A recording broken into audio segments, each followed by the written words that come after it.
Facture, émission numéro 389. Aujourd'hui, comment ça apparaît pas dans le rapport? des inspecteurs en bâtiment qui ne voient décidément pas grand-chose. On a encore des inspecteurs qui ne sont pas formés ou sont mal formés. Aussi, la loi française sur les salons de bronzage protège-t-elle le public?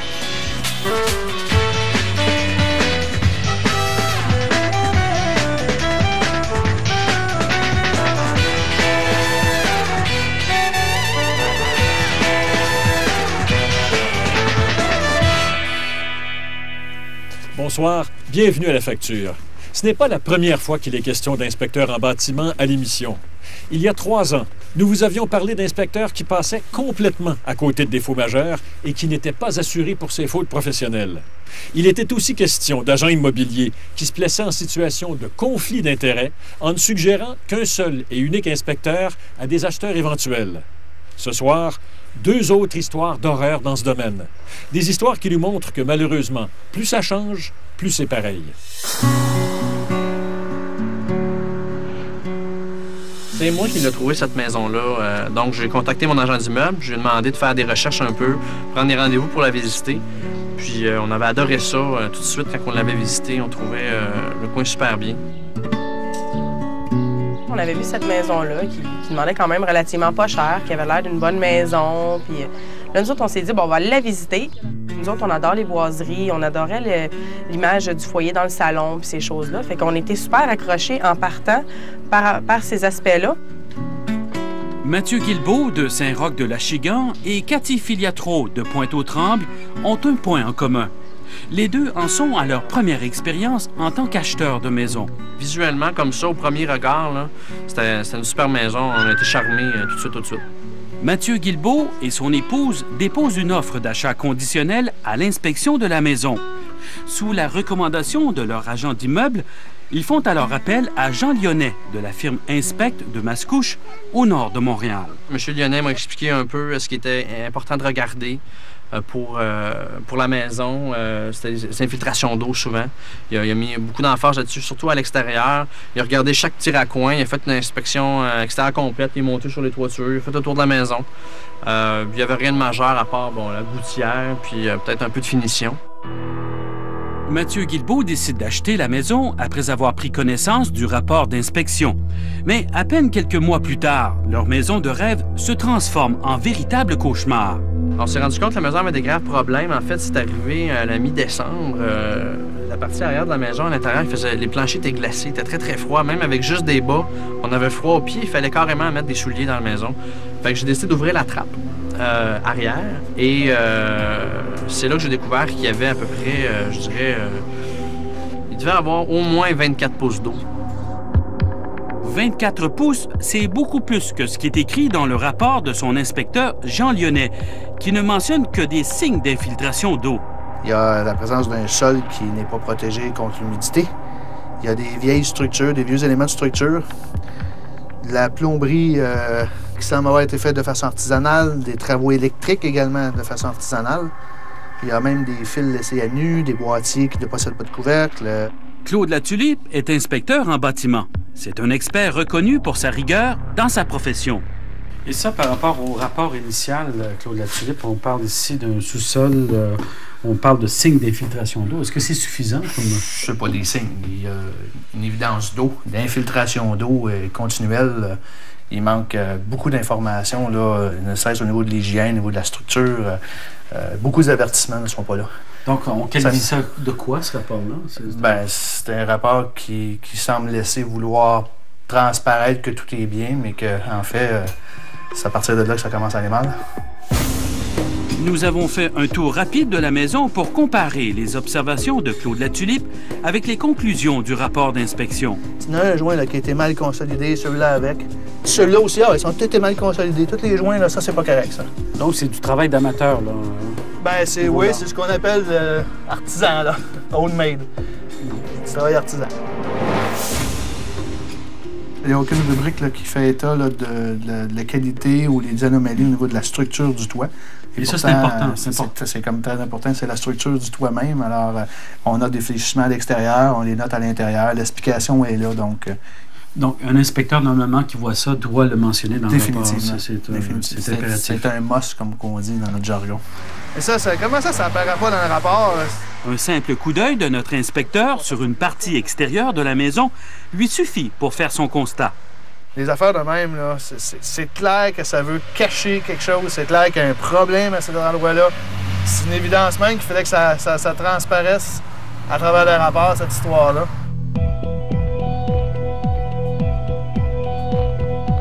Le constat de Claude Latulippe est cinglant pour le rapport de l'inspecteur Jean Lyonnais qui a refusé d'accorder une entrevue à la facture. Donc, évidemment, on ne voit rien dans ce rapport là, qui ressemble à ce que vous venez de constater. Qu'est-ce que ça vaut, un rapport comme celui-là? Ça vaut rien. J'ai la difficulté à faire le rapprochement là, entre le rapport et la maison. Donc, ça ne reflète pas ce que j'ai vu. Donc, ça ne sert absolument à rien. Sinon que d'induire des gens en erreur puis de créer d'autres catastrophes plus tard si on n'intervient pas. Cathy Filiatro de Pointe-aux-Trembles, elle aussi vit un cauchemar avec sa maison. Sa propriété est dans un état pitoyable. La maison est lézardée, les fondations sont fissurées et la maison s'enfonce. Les installations électriques sont désuètes et les planchers ne sont plus à niveau. Quelques minutes ont suffi à Claude Latulippe pour faire son constat. Monsieur, c'est flagrant comme inclinaison. Tu peux pas manquer ça, c'est impossible. Là. Et le meilleur test...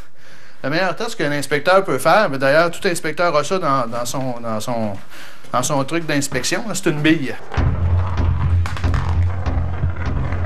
La bille qui indique la même pente partout dans la maison, l'apparition de fissures importantes dans la brique et les fondations, aurait dû, selon Claude Latulippe, sonner l'alarme chez l'inspecteur. C'est très grave. C'est des coûts très importants qu'il va falloir investir pour... De l'ordre de? Moi, je vous dirais entre les 50 et 75 000 $, dépendamment de ce qu'on doit faire. Il faudra faire une étude plus précise. Il est clair qu'il va falloir venir stabiliser l'immeuble avec des travaux en sous-œuvre, ce qu'on appelle du pieutage. Là. Madame Filiatro, est-ce que votre inspecteur vous a parlé de tout ça? Du tout. Jamais. Dans son cas aussi, l'inspecteur en bâtiment a mal fait son travail. De plus, Cathy Filiatro a été mal conseillée par Gisèle Saint-André, l'agent immobilier des vendeurs de la maison. Celle-ci lui a suggéré le nom d'un seul inspecteur en bâtiment, alors que ses normes et pratiques lui recommandent d'en suggérer plus d'un lorsqu'on lui en fait la demande. Fait que là, elle a dit, avez-vous un inspecteur en bâtiment? Fait que là, on a fait comme, non. Fait que là, elle a dit, ben moi, il y en a un qui est déjà venu quelques mois auparavant, qui a déjà fait une inspection, mais le monsieur a décidé de retirer son offre d'achat. Madame Saint-André aurait commis une entorse aux règles déontologiques. Elle aurait dit à Cathy Filiatro que c'est parce que l'acheteur précédent n'avait pas obtenu le financement hypothécaire que la transaction n'a pu se concrétiser. Or, nous avons reçu un courrier de ce dernier nous affirmant qu'il s'était retiré de l'affaire à cause du piètre état de la propriété. Il nous a aussi confirmé que son prêt hypothécaire avait été autorisé. Madame Saint-André a refusé de nous accorder une entrevue. En réalité, on est dans le cœur du sujet. En réalité, tous les éléments qui se devaient d'être observés par l'inspecteur se retrouvent ici. C'est-à-dire qu'on a de la fissuration dans la dalle de béton. On voit l'inclinaison d'une poutre principale. Donc, on comprend déjà, là, juste en observant ici, que les fondations sont en train de s'enfoncer dans le sol. Est-ce que vous trouvez ça normal que l'inspecteur qui a fait le travail pour Mme Filiatro n'a pas sonné l'alarme? C'est pas normal. Pas avec ce qu'on a vu, c'est absolument pas normal. On devait signaler des attentions particulières à apporter, donc de développer l'inspection, donc d'aller faire des expertises pour avoir d'autres réponses à des questions qui restaient en suspens là, suivant l'inspection de pré-achat. Nous avons tenté d'obtenir des réponses auprès de l'inspecteur Hakim Malji de la firme Inspect 2000. Il s'est refusé à tout commentaire. Claude Latulippe, lui, est très critique de façon générale à l'égard de sa profession. On a encore des inspecteurs qui ne sont pas formés ou sont mal formés, qui n'ont pas les compétences, littéralement, là, pour faire ce genre de travail. On n'avance pas beaucoup, ça avance pas beaucoup dans le domaine, ça devrait normalement avancer. C'est dommage, parce que c'est toujours le consommateur qui en paye le prix au bout. Avez-vous le goût de garder votre maison? Du tout. Du tout. Si j'aurais la possibilité de pouvoir leur redonner leur maison puis qu'ils me redonnent mon argent, je le ferais. Je le ferais tout de suite. Qu'est-ce que vous auriez dit brièvement aux futurs acheteurs? Bien, avec la maison, les maisons comportent des vices importants, puis de carrément pas l'acheter, c'est aussi simple que ça.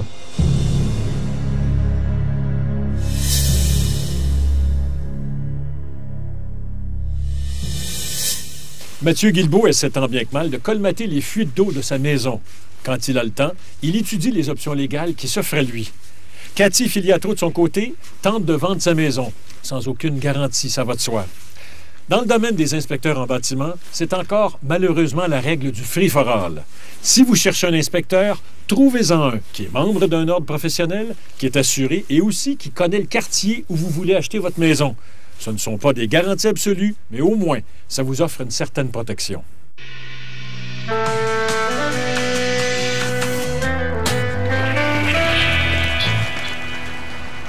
Le jeu du vrai ou faux maintenant.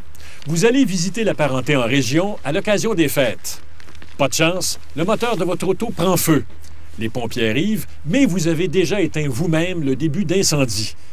Alors, vrai ou faux, on peut vous facturer cette intervention des pompiers parce que vous n'habitez pas la municipalité. La réponse après la pause.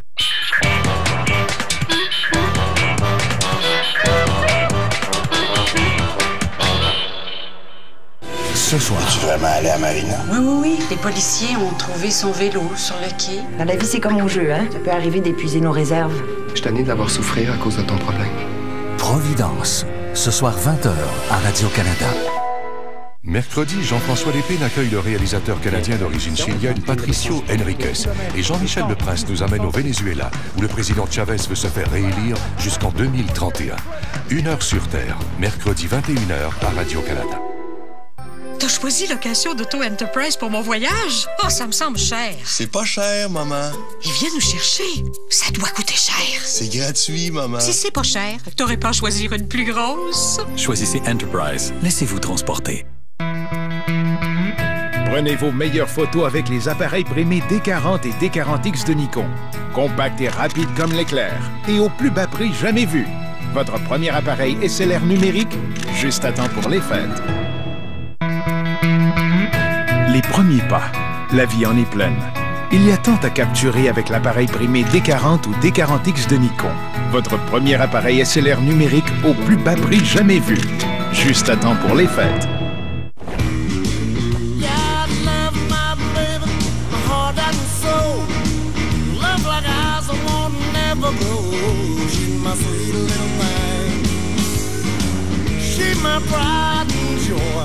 Vous appréciez son allure d'enfer, sa technologie et ses performances exaltantes?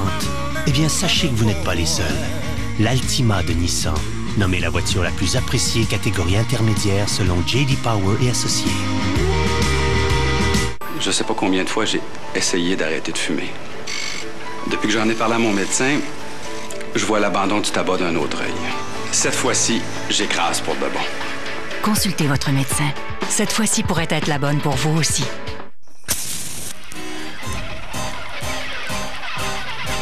La la la la la la la la la la la la la.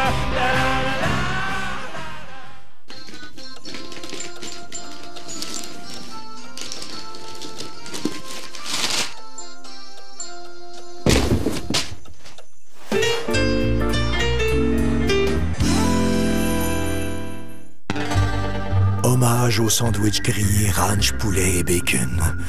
Tu n'es pas seulement tout à fait délicieux, tu es tout simplement sublime. Avec ton tendre poulet assaisonné, ton pain parfaitement grillé, ton savoureux bacon, ton fromage fondu et ton exquise sauce ranch. Ajoute les condiments de mon choix et tu es vraiment à mon goût. Cher sandwich grillé ranch, poulet et bacon, tu es tellement... Subway, mangez frais. 1,4 million! Appelez-nous, donnez généreusement. Hey, Sam, qu'est-ce que tu fais? Hey, Roland, ben je me pratique pour le Radioton de l'Arbre de l'Espoir. Hey, moi aussi, écoute.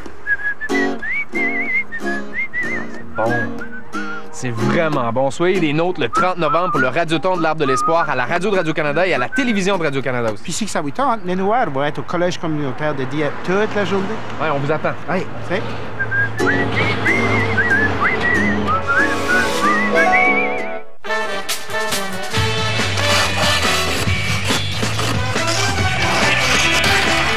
La facture. Vrai ou faux? On peut vous facturer cette intervention des pompiers parce que vous n'habitez pas à la municipalité. Faux. Même si une municipalité peut facturer ses services de pompiers aux non-résidents, elle ne peut pas vous faire payer pour un simple déplacement. Il faut que les pompiers soient intervenus pour combattre ou pour prévenir l'incendie.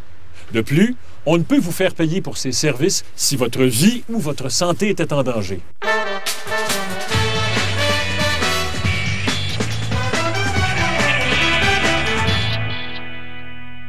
La saison dernière, nous vous avons parlé des salons de bronzage. Le gouvernement du Québec ne les réglemente pas. Il ne fait que recommander aux propriétaires de salons de bien informer leurs clients. Pendant ce temps, 33 000 personnes sont atteintes du cancer de la peau au Québec. Il n'y en avait que 3 000 il y a 20 ans. La France a adopté une loi pour encadrer ces salons et protéger le public. Avant de vous en parler, un rappel de la situation québécoise. Caroline Poupard s'est rendue dans un salon de bronzage. Elle a demandé 20 minutes d'exposition dans le Turbo, un lit solaire assez puissant. Je suis devenue rouge, mauve, noire, puis après, ça l'a pelé, là. Le corps au complet, puis ensuite, ça a été le visage. Toute la peau a levé. Toute, sans exception. Elle reproche au salon de ne pas l'avoir avertie des dangers qu'elle courait. Elle aurait dû me dire 20 minutes, madame, c'est beaucoup trop long. Je vous suggère peut-être un 7 minutes, mais elle m'a rien suggéré. Elle me dit, OK, vous voulez 20 minutes, let's go. Allez-y pour 20 minutes. Les salons de bronzage doivent pourtant informer leurs clients des risques et des précautions à prendre. Notre enquête, dans une dizaine de salons, révèle que cette information est parfois déficiente. Selon l'Organisation mondiale de la santé, les salons de bronzage sont responsables de l'augmentation du nombre de cancers de la peau. Nous luttons pour que les pays mettent en force donc des réglementations ou des lois qui pourraient donc mieux gérer l'existence des salons de bronzage et leurs services. L'OMS recommande entre autres d'interdire l'accès aux salons de bronzage aux moins de 18 ans, comme le demandent les médecins. Moi, ce qui me choque le plus, c'est de voir de plus en plus des jeunes, des adolescentes notamment, 14-15 ans montant, qui maintenant fréquentent les salons de bronzage. Et puis, quand on dit fréquenter, c'est à raison d'au moins une fois par semaine. Santé Canada a émis des lignes directrices pour encadrer les appareils de bronzage, mais il n'y a aucune mesure de contrôle. Ni Ottawa, ni Québec ne veut légiférer cette industrie, parce que ni l'un ni l'autre ne veut créer une police du bronzage. La France a encadré ses salons de bronzage il y a 10 ans. On parle même de la loi la plus sévère au monde. Les salons doivent avoir un permis et sont interdits aux moins de 18 ans. La formation du personnel est obligatoire, la puissance des lampes est contrôlée et ils ne peuvent faire de publicité sur les mérites du bronzage artificiel. La loi française est-elle efficace et surtout, est-elle respectée?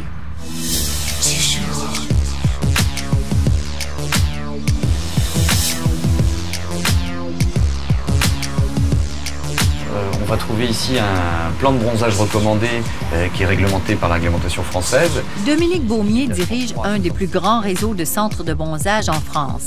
Pour lui, la loi a rendu le bronzage artificiel beaucoup plus sécuritaire. L'information est véritablement passée et les problèmes qu'on connaît dans certains pays, on ne les voit plus en France. En France, tout le monde n'est pas aussi convaincu de l'efficacité de cette loi. C'est une catastrophe. L'Union fédérale des consommateurs enquête sur différents produits. En 2003, elle a envoyé des enquêteurs dans 450 centres de bronzage. De façon incognito, ils ont vérifié plusieurs éléments, notamment l'interdiction aux mineurs, l'information donnée aux clients sur les risques qu'ils courent et les précautions à prendre selon les types de peau. Notre enquête prouve qu'il n'y a aucune prise en charge de ces critères de base.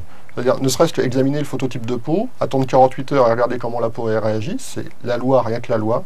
Même ça, ce n'est pas appliqué. À notre tour, nous avons visité 6 salons. L'information affichée est plutôt inégale d'un centre à l'autre. Dans certains, nous n'avons vu aucune mise en garde écrite. Mais dans les grandes chaînes, l'affichage semblait conforme. On a aujourd'hui une obligation d'information, on va lui donner tous les conseils et toute l'information pour réussir son plan de bronzage. C'est ce qu'on appellerait une sorte de consentement éclairé.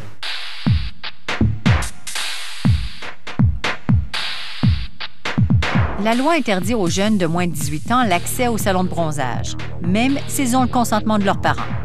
Mais cette interdiction est-elle respectée? Nous avons demandé la collaboration de Laetitia, 14 ans, et d'Alexandra, 15 ans. Elles ont visité 3 centres de bronzage et prétendu vouloir une séance en cabine. Bonjour. Ce serait pour avoir des UV. Vous êtes majeur? Non, on a 15 ans. Non, c'est interdit pour les mineurs. OK, merci. Dans le premier salon de bronzage, c'est un non catégorique. Dans le deuxième aussi. Je peux vous demander votre âge? 15 ans. 15 ans. Même si les parents sont d'accord? Oui, même si vous avez un papier du médecin. D'accord. Merci. Ensuite, nos 2 collaboratrices sont entrées dans un centre d'esthétique offrant, entre autres, du bronzage artificiel. Ils étaient prêts à nous prendre tout de suite. Et ils nous ont pas posé de questions sur l'âge. Alors que les 2 premiers où on est allés, la première question c'était quel âge vous avez, est-ce que vous êtes majeur et après ils ont dit que c'était la loi et qu'ils ne pouvaient pas. Nous on a testé à l'époque, sur 25 centres, on envoyait 2 mineurs, qui étaient en plus physiquement, qui faisaient vraiment petite fille et qui ne faisaient pas du tout jeune adulte. 14 et 16 ans, dans 25 centres à Paris, il n'y a que 2 centres qui les ont refusés. Au ministère de la Santé, on nous dit que les salons sont inspectés tous les 2 ans et de façon aléatoire entre-temps. Entre 1999 et 2006, on est passé de 50% à 80% de conformité. Ceci montre quand même une amélioration globale de la situation, même s'il reste encore quelques petits défauts. Donc il est complètement possible de légiférer de manière efficace. Nous, ce n'est pas suffisant pour nous, association de consommateurs. Il faudra que tous les bons solaires soient contrôlés et que chaque infraction soit relevée, condamnée, punie. L'an dernier, seulement 6 % des établissements ont été inspectés. Le tiers n'était pas conforme. Résultat, 161 poursuites judiciaires.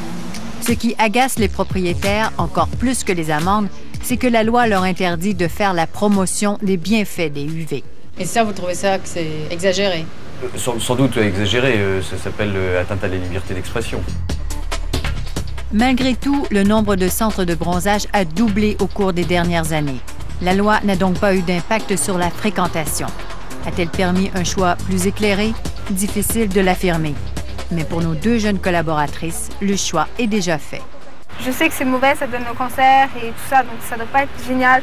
Puis je trouve que ça en vaut pas vraiment la peine, en fait. La loi française est loin de tout régler. Le nombre des cancers de la peau continue de progresser de 10 % par année. Cette année, le taux de fréquentation des salons de bronzage a même augmenté du quart en France. Les dermatologues français, eux, continuent de sonner l'alarme. Pour nous joindre dans la région de Montréal, composez le 514-790-2636 ou de l'extérieur de Montréal, le 1-800-790-2636. Vous pouvez aussi visiter notre site Internet à radio-canada.ca/la facture ou encore nous écrire. Puis ensuite...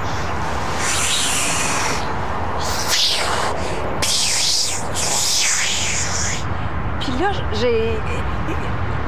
Tu sais... L'essai routier d'une Jetta, ça ne se raconte pas.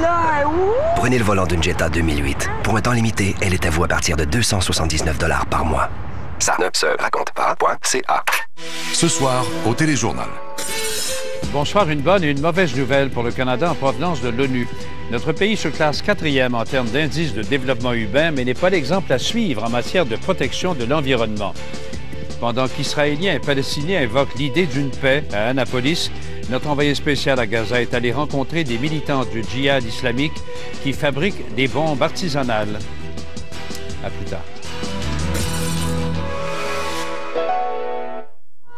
Les dieux de l'Olympe ont toujours aimé faire la fête. Et pour que ces fêtes soient spéciales, ils avaient un divin secret.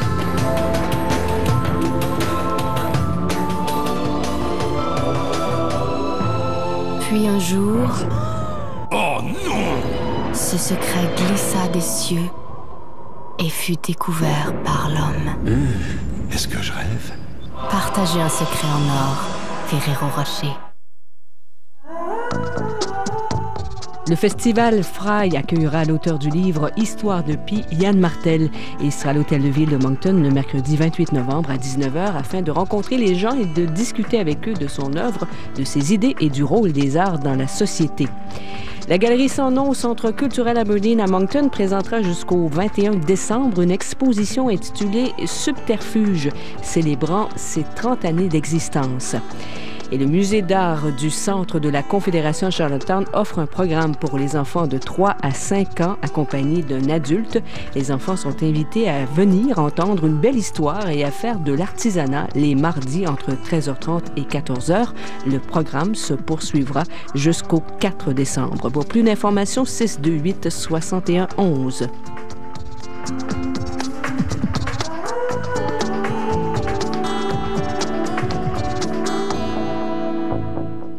Mercredi. Les aliments qu'on peut traverser sans problème aux frontières. Et on découvre la mozzarella des Buffalas. L'épicerie, mercredi 19h30 à Radio-Canada. Vendredi, à l'heure de gloire. Le Club des Ex parrainé par Martin Deschamps, Denis Gagné par Annie Villeneuve, Jean-Thomas Jobin par Kevin Parent, en prestation Tricot Machine.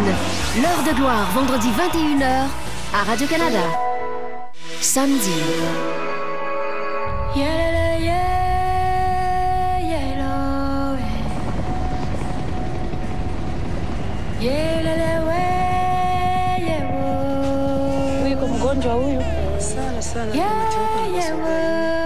Je suis certaine à 100% que les faits sont arrivés, mais qu'on n'a jamais été capable d'identifier les agresseurs.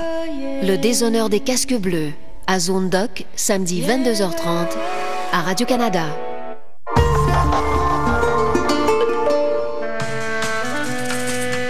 À la facture, la semaine prochaine. Problème de notaire, problème d'assurance, problème de santé. Si je peux au moins dormir une nuit dans notre projet de vie, j'en serais très heureuse. La question de la semaine maintenant. Vous avez sûrement vu ces annonces de la Commission de la santé et de la sécurité du travail, des annonces qui font peur à propos des accidents de travail. Eh bien, ces pubs et l'éducation des travailleurs doivent atteindre leur but puisque le nombre des accidents est en baisse. Mais il y en a encore beaucoup. D'après vous, combien de travailleurs sont victimes d'un accident de travail chaque jour au Québec?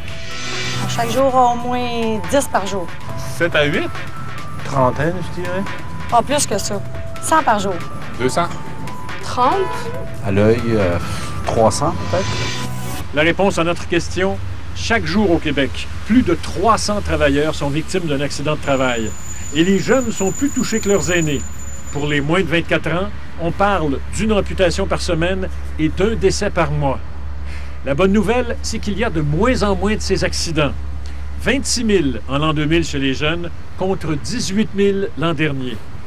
Voilà, je vous quitte là-dessus. Merci beaucoup d'avoir été là. Passez une très bonne semaine. 300? C'est beaucoup, ça? C'est peut-être le manque d'expérience, mais c'est peut-être les programmes de formation qui manquent.